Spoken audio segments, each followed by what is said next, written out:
Je m'appelle Louise. Avant que je ne vous relate comment j'ai fini par triompher de la malveillance de ma propre lignée, permettez-moi de solliciter un humble geste de votre part. Un clic sur le bouton « J'aime » et un abonnement à cette chaîne. Pour une femme de mon âge, savoir que mon histoire trouve un écho dans le monde est un réconfort inestimable. Ce jour-là, ou plutôt à cette aube incertaine, je me trouvais loin des tensions étouffantes de la capitale. J'étais en cure dans un établissement de soins au bord de la mer Baltique. Je me souviens de l'odeur saline de la brume matinale, du craquement rythmé du vieux parquet sous mes pas et de la lumière blafarde des réverbères qui perçaient à travers les rideaux de l'un de ma chambre. Je m'étais assoupie dans mon lit étroit, savourant ce répit loin des conflits domestiques, quand la sonnerie stridente de mon téléphone a déchiré le silence à 5 heures précises. Une sensation de tordeur m'a immédiatement envahi la gorge. À mon stade de la vie, on sait d'instinct que les appels à une telle heure ne sont jamais porteurs de sérénité. J'ai saisi l'appareil, ajustant machinalement mes lunettes sur mon nez, bien que je n'en ai pas eu besoin pour simplement décrocher. L'écran affichait un numéro provenant de Varsovie. « Allô » ai-je murmuré d'une voix que je voulais ferme, qui trahissait ma fatigue. À l'autre bout du fil, une voix masculine, professionnelle et encore un peu chargée de sommeil, s'est fait entendre. « Bonjour, Madame Louise. Je suis l'officier de garde du complexe résidentiel. L'alarme de votre appartement vient de se déclencher et nous sommes intervenus immédiatement. » Mon pouls s'est accéléré, mais je suis restée muette, attendant la suite. L'homme a marqué une pause avant de poursuivre avec une certaine hésitation. « Votre belle-fille, Chloé, est sur les lieux. Elle prétend être la nouvelle propriétaire légale de la demeure et exige que nous la laissions pénétrer à l'intérieur. » J'ai fermé les yeux un court instant, sentant une étrange légèreté m'envahir. Ce n'était pas de la peur, la confirmation d'un scénario que j'avais moi-même commencé à écrire des mois auparavant. Dans mon esprit, je ne voyais pas la petite table de nuit du sanatorium, mon grand buffet en chêne dans le salon de Varsovie, ce meuble qui gardait jalousement mes documents les plus précieux. Ceux-là même que Chloé brûlait de saisir. « Laissez-la entrer » ai-je ordonné avec un calme glacial. « Laissez-la s'installer. » Une surprise de taille l'attend. L'officier a semblé déstabilisé par ma réaction. J'ai simplement répété mes instructions avant de rompre la communication. Tandis que le monde s'éveillait doucement autour de moi, entre le bruit des vagues au loin et le tintement des premières tasses de café dans la cuisine de l'établissement, je me suis replongée dans les méandres de mon histoire familiale.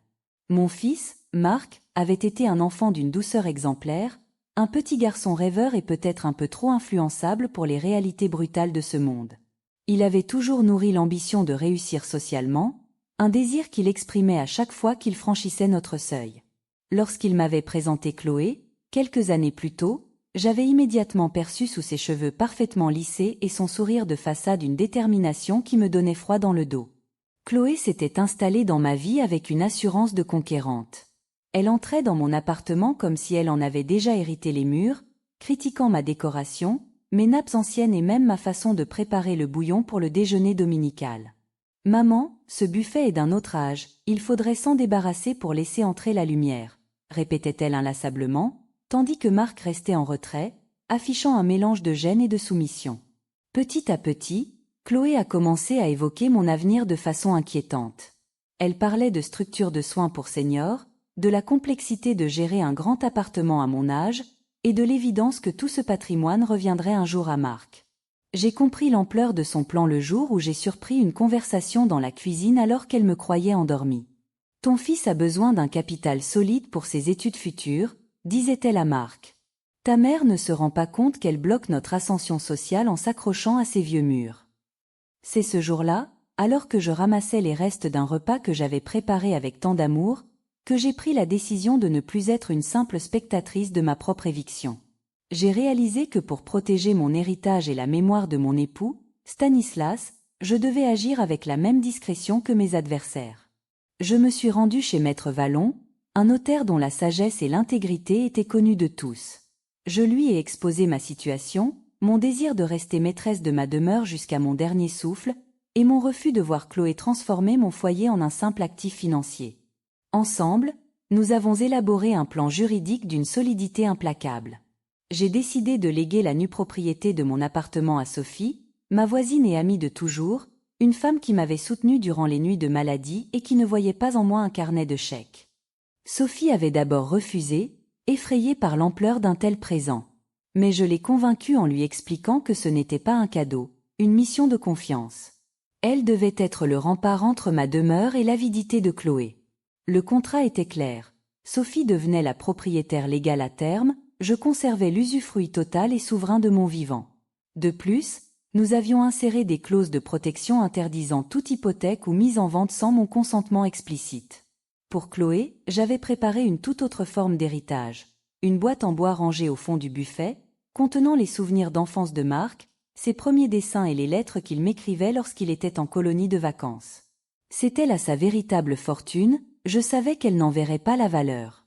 Le matin de mon départ pour le sanatorium, j'ai pris soin de vérifier une dernière fois la disposition de mes documents. J'ai laissé bien en évidence dans le tiroir supérieur une enveloppe adressée à Marc, contenant une copie de mes nouvelles dispositions testamentaires. Je savais que Chloé ne résisterait pas à l'envie de fouiller dès que le portail serait refermé derrière moi. Elle pensait sans doute que mon absence était l'opportunité rêvée pour s'approprier les lieux et peut-être même changer les serrures. Mais l'alarme que j'avais fait installer en secret était programmée pour se déclencher à la moindre tentative d'ouverture forcée de certains tiroirs. Le piège était tendu, et Chloé venait d'y mettre le pied avec toute l'arrogance de sa jeunesse. Assise sur mon lit au sanatorium, je regardais le soleil se lever sur les flots gris de la Baltique. Un sentiment de paix m'a envahi, une tordeur que je n'avais pas ressentie depuis la fin du voyage de Stanislas. J'ai rappelé l'officier de sécurité pour m'assurer que Chloé avait bien pu entrer. Elle est dans le salon, madame. Elle a l'air très agitée par ce qu'elle a trouvé dans vos papiers. J'ai souri intérieurement. C'est parfait. Veuillez lui dire que je serai de retour à Varsovie dès demain soir et que nous aurons une discussion finale autour d'une tasse de thé. Je savais que cette nuit serait longue pour elle, pour moi, elle marquait le début de ma véritable liberté. Le trajet de retour dans le train fut une période de réflexion intense. Je regardais les paysages de la Pologne défiler, les forêts de sapins et les petites gares de province, me préparant mentalement à l'affrontement qui m'attendait. Arrivé à Varsovie, j'ai pris un taxi directement pour mon quartier. L'immeuble se dressait là, imperturbable, je savais que derrière la porte de mon appartement, l'orage grondait. Victor, l'agent de sécurité, m'a accueilli avec un respect teinté d'inquiétude. « Votre famille est toujours là-haut, Madame Louise. » L'ambiance semble électrique. J'ai simplement hoché la tête et j'ai inséré ma clé dans la serrure. Le clic métallique a résonné comme un signal de départ. En pénétrant dans mon salon, j'ai immédiatement remarqué le désordre. Les tiroirs du buffet étaient ouverts, des feuilles de papier jonchaient la table basse, et l'odeur du thé froid flottait dans l'air. Chloé était assise sur mon canapé, son visage autrefois si lisse était déformé par une rage contenue. Marc se tenait près de la fenêtre, le regard fuyant, comme s'il cherchait une issue de secours. « Te voilà enfin !» s'est exclamé Chloé en se levant d'un bond. « Qu'est-ce que c'est que cette mascarade ? C'est quoi ce contrat avec Sophie ? Tu as perdu l'esprit ?» J'ai retiré mon manteau avec une lenteur calculée, le posant soigneusement sur le dossier d'un fauteuil. « Bonjour, Marc. »« Bonjour, Chloé. Je vois que vous avez fait l'inventaire de ma vie en mon absence. » Marc a tenté de balbutier une explication. « Maman, on voulait juste s'assurer que tout était en ordre, pour ton retour. »« Pour mon retour ou pour mon départ définitif vers un hospice, Marc ?» ai-je demandé d'une voix dont la froideur les a pétrifiés. Chloé a jeté le document sur la table. « Tu n'as pas le droit de faire ça. C'est le patrimoine de Marc. C'est l'avenir de ton fils. Tu donnes notre héritage à une étrangère. » J'ai fait un pas vers elle, plongeant mon regard dans le sien. Cet héritage, Chloé, c'est le fruit de 40 ans de labeur avec Stanislas. Ce n'est pas un dû, c'est une mémoire. Et puisque vous ne voyez en moi qu'un obstacle sur la route de votre richesse, j'ai décidé de confier ces murs à quelqu'un qui m'aime pour ce que je suis, pas pour mon adresse. Chloé a éclaté d'un rire hystérique. Tu penses vraiment que Sophie va s'occuper de toi sans intérêt ? Elle attend juste que tu t'effaces pour récupérer la mise. Peut-être, ai-je répondu calmement. Mais au moins, elle aura la décence d'attendre que je ne sois plus là pour me traiter comme un déchet social. Contrairement à vous, qui avez tenté de me déloger alors que je respirais encore. Marc s'est approché, les yeux embués de larmes. « Maman, pardonne-nous. Chloé a été un peu excessive, nous voulions vraiment ton bien. Mon bien? Ai-je rétorqué. Planifier mon placement en institution tout en vidant mon buffet, c'est cela que tu appelles mon bien. J'ai sorti de mon sac le second document que Maître Vallon m'avait préparé. Voici les dernières modalités de mon testament. Puisque vous vous inquiétez tant pour l'avenir de Mathias, j'ai décidé de créer un fonds fiduciaire pour lui. Mais attention, aucun de vous deux n'aura le moindre droit de regard sur cet argent. Il sera géré par un administrateur indépendant jusqu'à sa majorité.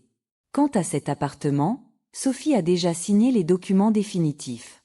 Elle accepte de transformer ce lieu, après ma fin de voyage, en un foyer d'accueil pour les seniors isolés de la ville. Le silence qui a suivi fut assourdissant. Chloé est devenue livide, réalisant que son empire de papier s'écroulait en une fraction de seconde. Vous avez 72 heures pour récupérer vos effets personnels et quitter cette demeure, ai-je ajouté en me dirigeant vers la cuisine pour me préparer une infusion, une vraie cette fois. Passé ce délai, Maître Vallon engagera les procédures nécessaires. Marc, tu restes mon fils, tu as perdu le privilège de ma confiance. Va construire ton propre avenir avec tes propres mains, comme ton père l'a fait avant toi. Ils sont sortis de mon appartement sans un mot, accablés par le poids de leur propre cupidité. Je me suis retrouvée seule dans mon salon, entourée de mes marronniers centenaires qui murmuraient sous le vent du soir. Les semaines qui ont suivi ont été marquées par une activité fébrile apaisée. Avec l'aide de Sophie et de Maître Vallon, j'ai commencé à organiser les bases de mon futur projet philanthropique. Marc a tenté de me contacter à plusieurs reprises, envoyant des messages de remords et des promesses de changement. J'ai répondu avec courtoisie sans jamais reculer d'un pouce sur mes décisions. La confiance est comme un vase de cristal. Une fois brisée, les cicatrices restent visibles, même après la réparation. Chloé, quant à elle, a disparu de mon horizon, fuyant sans doute vers d'autres cibles plus malléables. Un soir de décembre, alors que la première neige commençait à blanchir les rues de Varsovie, on a frappé à ma porte. C'était Marc, seul, sans sa mallette de cuir ni ses airs de businessman. Il avait l'air fatigué, pour la première fois depuis des années, j'ai retrouvé dans ses yeux l'éclat du petit garçon que j'avais tant aimé. « Maman, je n'ai rien à te demander. Je voulais juste te dire que tu avais raison. J'ai failli me perdre. » Je l'ai invité à entrer et nous avons partagé ce thé que Stanislas aimait tant. Nous n'avons pas parlé de l'appartement, ni de l'argent. Nous avons parlé des marronniers, du vent de la Baltique et des souvenirs qui ne s'achètent pas. Ma vengeance n'a pas été de détruire Marc, de le sauver de lui-même en lui retirant les béquilles de ma fortune. J'ai 68 ans, et pour la première fois de mon existence, je me sens véritablement libre. Je m'endors chaque soir avec la certitude que mon foyer restera un lieu de paix et de dignité, bien après que mon propre voyage aura pris fin. La justice du destin a fini par frapper, et le silence qui règne désormais dans ma demeure est celui d'une âme enfin en paix avec son passé. Je suis Louise, et je suis enfin la seule unique propriétaire de ma propre vie.